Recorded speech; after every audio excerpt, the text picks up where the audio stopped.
Now, that is kind of a cardinal sin. That's not very good. Like, how is that good for you? That doesn't make much sense to me anyway.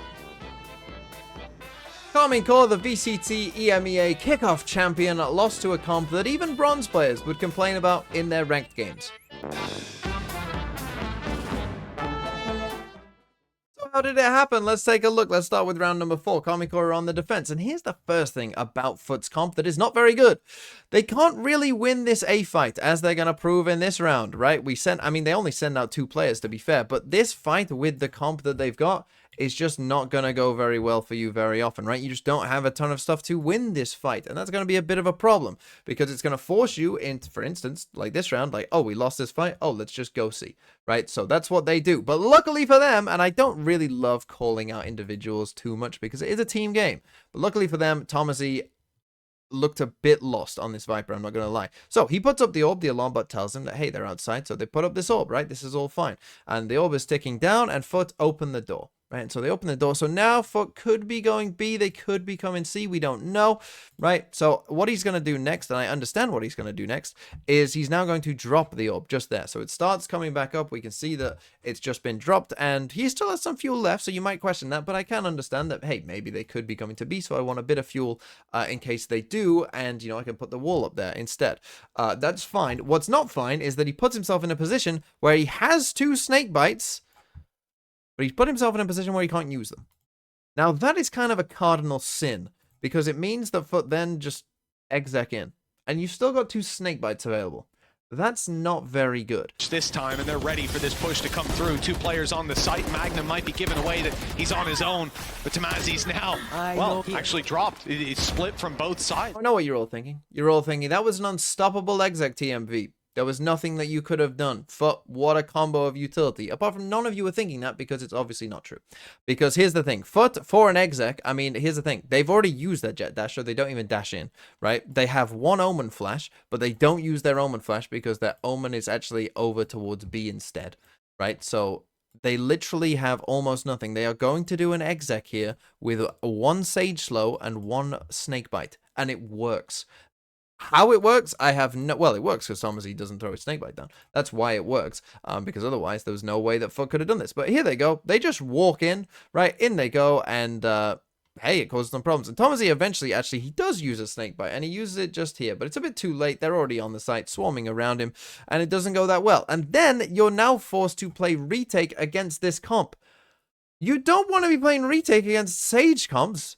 Yeah, especially Sage Cypher Viper comps. Like, oh my goodness, you definitely don't. And they still have their Omen Flash, and so now this is really tough for Karmine Corp. Reactive attack side right now from FUT. Playing aggressively A if they're challenged too much, falling straight back into a C-side take.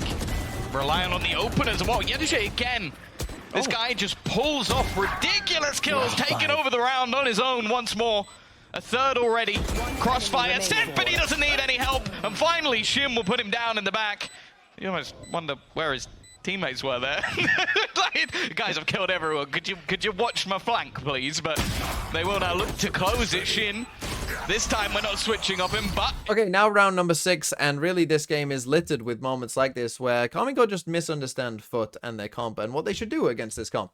Because here we go. We've got setup on A. Again, we win this A fight. You know, we've got some control out towards A. And actually, Martin has an op in this round. FUT actually start with some pressure over towards C, as we can see. And they're going to shoot some bullets and, you know, make it seem like, oh, you know, we're coming towards C. But actually, they decide they don't want to. The thing that I don't really understand is what Martin is doing, because Martin tucks himself back in here. Now, I don't get this against any comp, to be honest, but definitely not against this one, because the thing is, he has an op. Like, when this wall goes up, you're just staring at a wall. Like, how is that good for you? That doesn't make much sense to me anyway, just as an idea, especially when he's felt no pressure other than maybe the wall went up. I can't really tell, but even if it did, like, there's not much there. And again, FUT have nothing to win this. They have no way to retake this area, right? They have no util, and they'll show us that by, let's take a look at how they retake A, right? How do they want to, you know, reclaim this space? Let's take a look at what they do. So they put the wall up just there. They walk out. And they put the wall down. Did you see that? Did you see that right there? They put it up. And then they put it down. Isn't that just a remarkable? What a marvel of science. But the thing is, Again, just coming into this position here and then giving up this space over towards A, again, is not how you want to play this comp, even though they're actually going to find a kill here, right? It's especially not how you want to play against this comp when they have a Viper's Pit as well. This is just not, it doesn't make logical sense to just give up space against this comp, because again, playing retake against them is going to be very hard. So when FUT run in here and they put up their Sage Wall and, you know, the Viper's Pit is going to go down, I mean, they have a res as well, so they're going to go res that body as well. You're now playing for this fast flood, but the problem is you're going for a fast flood against a Viper's Pit in here. There's a Sage Wall up this way, so you all end up coming this way anyway. This isn't a fast flood. You're just asking to die, and that is what happens. Taking A. Heard an updraft, that means nothing, but Rez comes through, Spike comes in, and now Viper's Pit for out of Captain. Big pit to play inside of. I don't know how CNET's gotten a kill there. That must have been a spray through the pit to find it. Gorgeous play either way, intended or not. And now, to fight back through this, they are in a lot of trouble. I mean, that flank is barely going to matter because those players could come out the back of the Viper's Pit, and instead, actually got Mr. Fallen spotting Tamazi, slowing down the retake, splitting these players up and making it even easier to deal with them. The decay running it down. Well, Shin, I don't know if he got the comms on where Mr. Fallen was, but that was a little awkward. Yeah, it has worked out wonderfully. Okay, next one, very, very simple. It's just going to be a C exec from FUT, but again, Tamazi gets caught with not using snake bites to stop them. He said, "Now FUT are going to take it easy." It's like, what are you talking about?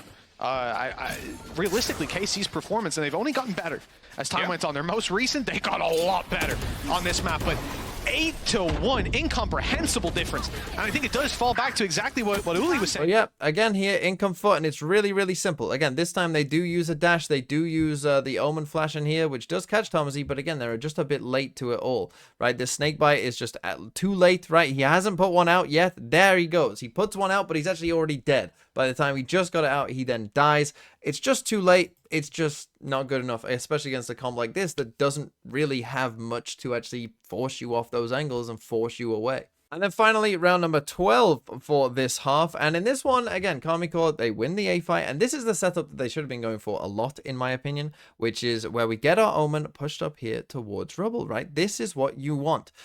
Because for this, again, we've seen when FUT try and re-clear this space, they're not going to use much utility. And, you know, we can Omen Flash them, maybe get a kill. We can TP away once they've revealed their hand and kind of, you know, that a lot of people are there. That's all good, right? But instead, what's going to happen here is, you know, they do get into that setup, which I think is the correct setup for what, you know, they should be doing essentially here, Karmine.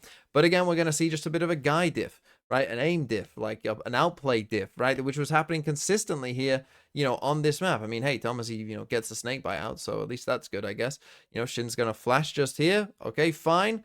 But now he's gonna, you know, just lose this fight to Yesterday just here, getting a bit aggressive. And now the Cypher ult comes in, and now they're just in big trouble, right? And now the Cypher ult pings go off. A is open, so perhaps, you know, Karmine think that, oh, they must be going A. Instead, FUT just wait for a bit and come back towards C instead. Nice little round from FUT there. Open, but seeing even more so that the rotates are coming through. The sight's being given up on C. The wall from Magnum gives him an angle.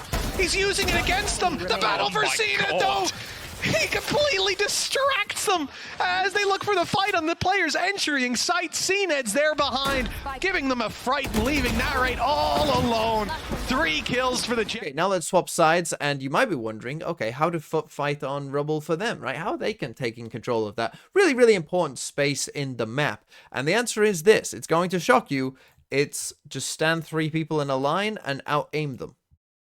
Legit, that is what it is, and I can show you because here we go. We're a couple seconds into the round already. What util have we used of the 3 players who are here? 1 smoke. That's all we've used, right? And Karmine lost to this comp, by the way.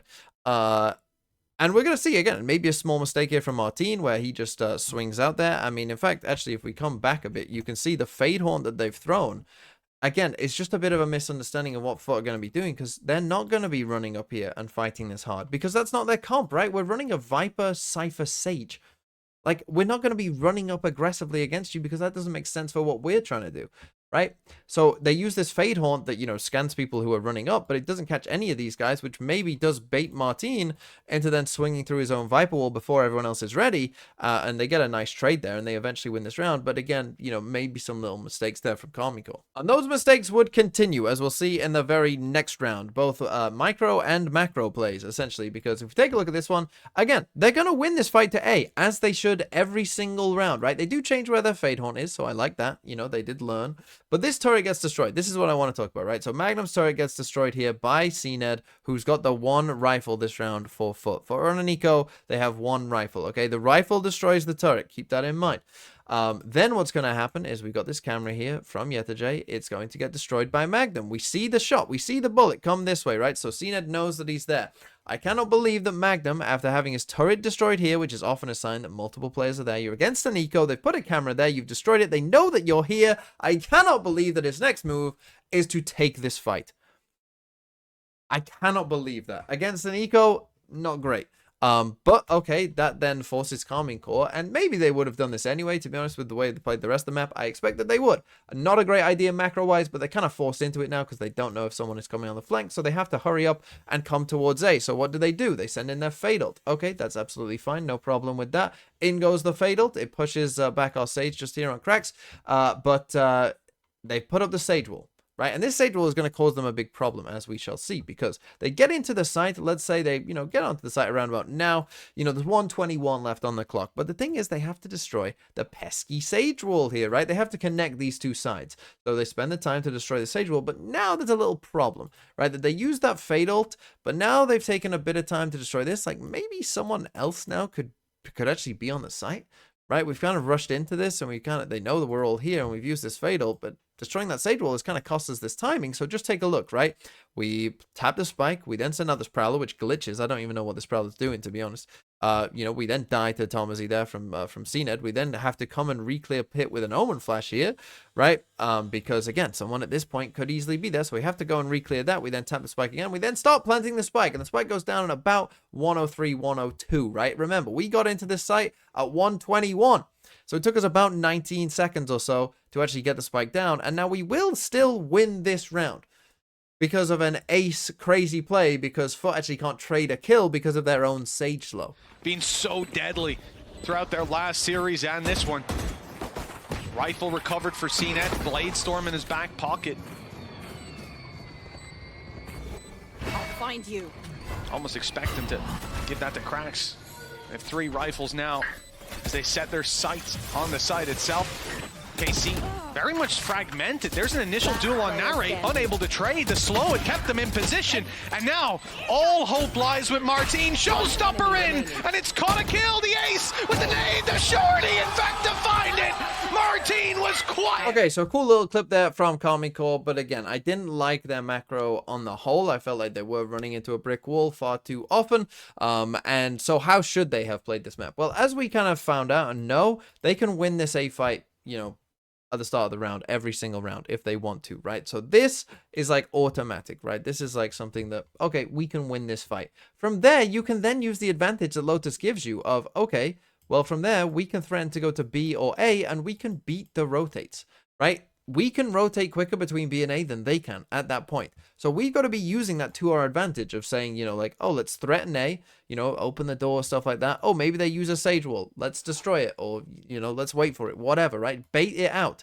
And then say, okay, well, now we're going to threaten towards B. Okay, what's over towards B? Oh, it's Cypher stuff, maybe. Okay, let's destroy some of that Cypher stuff. Oh, we're actually going to come back to A now, you know, and you have to pause because we could go to either one quicker than you can, right? We're going to go back to A. Oh, psych, we're actually coming back to B instead. Like, you know, that's how you have to play against this comp, is bait out some of their util by taking the space that you know that you can win this fight, and then basically just threatening like, hey, we can go here to here, we can go here to here. Or the same could be true on B and C as well, right? Where, you know, we're out towards C and B, and we go, okay, we're just going to open the door. We're going to threaten this. Oh, no, psych, we're coming back. We're coming back to C, right? And beat those rotates again. That is how you're going to, you know, expend the utility of this comp and then end up hitting a site where there isn't that many people and they don't have that much utility.